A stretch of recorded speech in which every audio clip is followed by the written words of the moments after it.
Hello friends. आज हम Indian polity की हैंड रिटन नोट्स की जो सीरीज़ है उसको आगे कंटिन्यू करेंगे। इससे प्रीवियस वीडियोस में हमने फंडामेंटल राइट्स के बारे में पढ़ा था, जिसका पार्ट नंबर 3 है, और उनके आर्टिकल्स को डिटेल में डिस्कस किया था। और उसके बाद हमने रिट के बारे में पढ़ा था। ठीक है, 5 टाइप्स की रिट होती हैं। ठीक है, आज हम क्या करेंगे, पार्ट 4, जिसमें क्या आता है, DPSP, directive principles of state policy, जिसके आर्टिकल्स हैं 36 से लेकर 51 तक। जैसे हमने इंडियन कॉन्स्टिट्यूशन को यूएसए से अडॉप्ट किया है, उसी तरह जो हमारे डीपीएसपी है उसे हमने आयरलैंड के कॉन्स्टिट्यूशन से अडॉप्ट किया है। डीपीएसपी क्या होते हैं, हमारी ड्यूटीज होती है, कर्तव्य होते हैं जिन्हें हमें फॉलो करना चाहिए। बी आर अम्बेडकर जी के according novel features of the constitution कहा गया है डीपीएसपी को। ठीक है, ये क्वेश्चन यहाँ से एमसीक्यू पूछा जाता है कि बी आर अम्बेडकर जी ने किससे novel features of the constitution कहा है, तो ये डीपीएसपी को कहा है। आगे हैं जो हमारे डीपीएसपी हैं और फंडामेंटल राइट्स हैं, इन दोनों को philosophy and soul of the constitution कहा जाता है कि इन दोनों के बिना कॉन्स्टिट्यूशन जो अधूरा है। ठीक है, इनके साथ मिलकर ही जो कॉन्स्टिट्यूशन की लेंथ है लेंथीस्ट बनता है। तो दोनों को क्या कहेंगे, philosophy and soul of the constitution. और डीपीएसपी का एम क्या है कि स्टेट को चाहिए, डीपीएसपी जो हमारे इंस्ट्रक्शंस होती हैं वो स्टेट के द्वारा दी जाती है। ठीक है, तो कॉन्स्टिट्यूशन में अगर हमारे कॉन्स्टिट्यूशन में ड्यूटीज़ दी हुई है तो स्टेट को भी इन्हें अचीव करना चाहिए, लोगों को इंस्ट्रक्शंस देनी चाहिए कि हमारी जो डीपीएसपी है, कर्तव्य हैं, उनको फॉलो करना चाहिए। आगे जो कॉन्स्टिट्यूशन में नहीं दिया हुआ ये वाला डिवीज़न है, ये कॉन्स्टिट्यूशन मेकर्स के द्वारा कुछ डिवीज़न दिया हुआ है, जिसमें कि डीपीएसपी के जितने आर्टिकल्स हैं उनको 3 पार्ट्स में डिवाइड किया है। ये चीज़ कॉन्स्टिट्यूशन में नहीं है डिवीज़न, ये सिर्फ हमने अंडरस्टैंडिंग के लिए बनाई है। डीपीएसपी के 3 पार्ट होते हैं, जैसे सोशलिस्टिक प्रिंसिपल्स होते हैं। ठीक है, सोशलिस्टिक में क्या होता है कि हमारी सोसाइटी के बारे में आर्टिकल्स होते हैं कि हमारी किसी के साथ भेदभाव नहीं होना चाहिए, सभी इक्वल होने चाहिए एक सोसाइटी में, अगर आपने समाज में रहना है तो। गांधीयन प्रिंसिपल्स होते हैं, जिसमें क्या होता है कि पीस के रिलेटेड होता है कि आपको पीस रखनी चाहिए, शांति बनाए रखनी चाहिए, भाईचारा होना चाहिए, अहिंसा को फॉलो करना चाहिए। तो वो सभी आर्टिकल्स गांधीयन प्रिंसिपल्स में आते हैं। लिबरल इंटेलेक्चुअल प्रिंसिपल्स में क्या आता है, जो उदारवादी होती है। ठीक है, आप किसी चीज़ का भेदभाव नहीं कर रहे, किसी रूढ़िवादी चीज़ को फॉलो नहीं कर रहे, तो वो सभी चीज़ें लिबरल इंटेलेक्चुअल प्रिंसिपल्स में आती है। तो अब हम वन बाय वन डीपीएसपी के जितने भी 36 से लेकर 51 तक आर्टिकल्स हैं उनको डिस्कस करेंगे।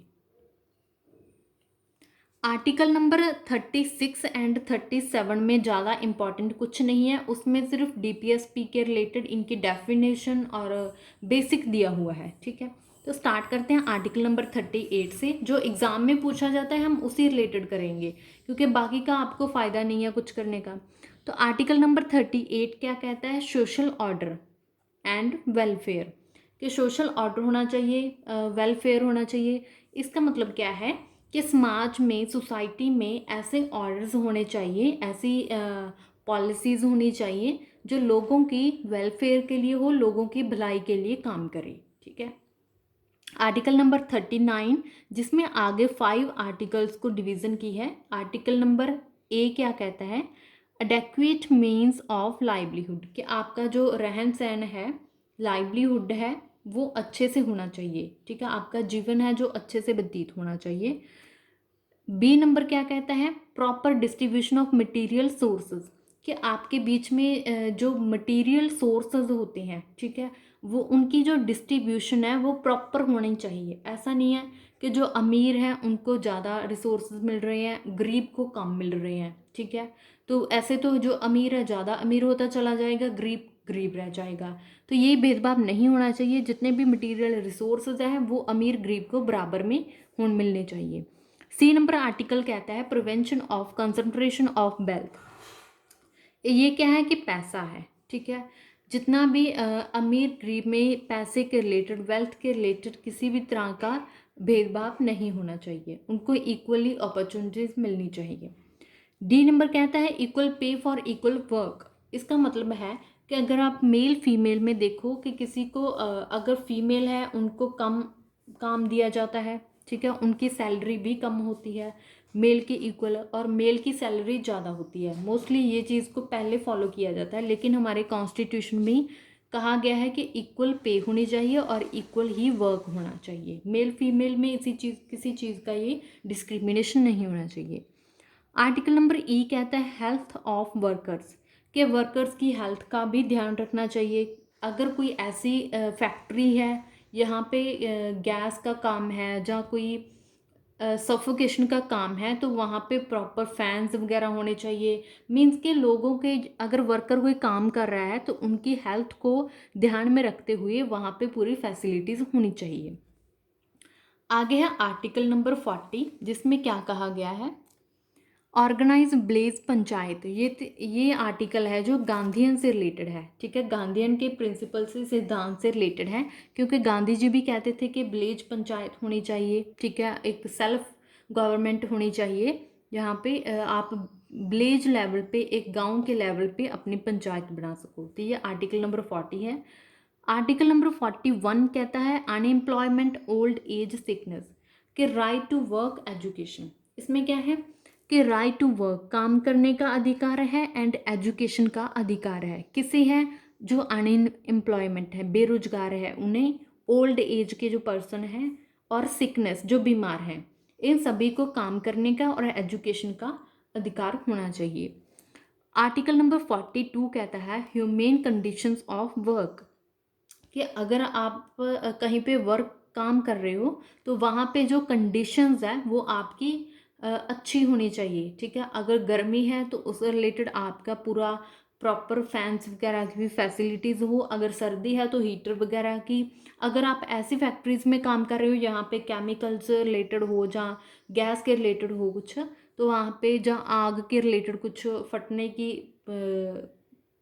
प्रॉब्लम हो, तो वहीं पे फायर ब्रिगेड का जैसे प्रॉपर प्रबंध होना चाहिए। तो ऐसी चीज़ें जहाँ पे आप काम कर रहे हो, आपकी सेफ्टी को लेकर वहाँ पे कंडीशंस होनी चाहिए। आर्टिकल नंबर 43 कहता है कॉटेज इंडस्ट्रीज। इसमें क्या है कि स्मॉल इंडस्ट्रीज़ को ज़्यादा इम्पॉर्टेंस देनी चाहिए, स्मॉल इंडस्ट्रीज़ को पहल देनी चाहिए। आर्टिकल नंबर 44 कहता है यूनिफॉर्म सिविल कोड, ठीक है। इसमें क्या है कि आपको सबको इक्वल समझना चाहिए, ठीक है, सबके लिए लॉ है, जो कानून है एक है, बराबर है सबका लिए, किसी के लिए भेदभाव नहीं होगा। अगर कोई भी लॉ हो, कानून हो, अमीर के लिए है तो वो गरीब के लिए भी सेम है, ठीक है, इसे ऐसा कोई भेदभाव नहीं है कानून के सामने। आर्टिकल नंबर 45 कहता है free and compulsory education to all, कि फ्री एंड कंपलसरी एजुकेशन मिलनी चाहिए जिनकी एज 14 साल तक है, जिन बच्चों की एज 14 साल तक है उनको फ्री एंड कंपलसरी एजुकेशन मिलनी चाहिए। और ये वाला जो आर्टिकल भी है हमारे फंडामेंटल राइट्स में, हमने आर्टिकल भी रीड किया था, तो वो आप कमेंट में बताना कि कौन सा नंबर आर्टिकल था। और इसे 86th अमेंडमेंट 2002 में ऐड किया गया था, यहाँ से भी क्वेश्चन बन सकता है। आर्टिकल नंबर 46 कहता है promote educational and economic interest of schedule caste and schedule tribes, कि जो SC ST हैं, वीकर सेक्शंस हैं, स्पेशली उनके लिए हैं कि उनको एजुकेशनल लेवल पे और इकोनॉमिकली, मतलब उनके फाइनेंशियली लेवल पे भी उनको प्रमोट करना चाहिए, उनके इंटरेस्ट पे ध्यान देना चाहिए। मतलब उनको अपना काम चलाने के लिए कोई लोन वगैरह है, ऐसा कुछ है तो वो हेल्प करनी चाहिए। आर्टिकल नंबर 47 कहते हैं prohibition of intoxicants, drinks and drugs, means के नशे को पाबंदी लगानी चाहिए। प्रोहिबिशन मतलब बंद करना चाहिए, ड्रग्स का, ड्रिंक का, शराब का, सिगरेट का, जितने भी नशे हैं उनको बंद करना चाहिए। आर्टिकल नंबर 48 कहता है prohibit of the slaughter of cows and cards, कि जो काउज का स्लॉटर होता है, मीन्स जो जानवरों की, एनिमल्स की, ह्यूमन अपने यूज़ के लिए, अपनी नीड के लिए जो जानवरों की चमड़ी उतारता है, ठीक है, उनको मार देता है, तो स्लॉटरिंग है जो काउज की, ये सब कुछ बंद होना चाहिए, ठीक है। एनिमल हस्बेंड्री को बढ़ावा देना चाहिए।